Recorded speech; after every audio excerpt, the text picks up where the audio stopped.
Here's a classic trap. 18 divided by 6 times the quantity 3 minus 0.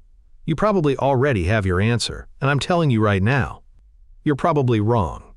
Your brain sees that parenthesis and thinks, okay, I need to handle 6 times 3 minus 0 as one chunk. So 6 times 3 is 18, and 18 divided by 18 equals 1. Simple math, right? Wrong. The parentheses only apply to what's inside them. 3 minus 0 equals 3. That's all the parentheses do. After that, you have 18 divided by 6 times 3. And here's the critical rule.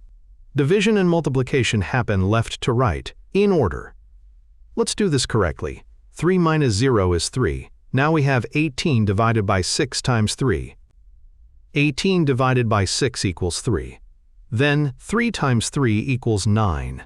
The answer is 9, not 1. You just fell for one of the most debated math problems on the internet.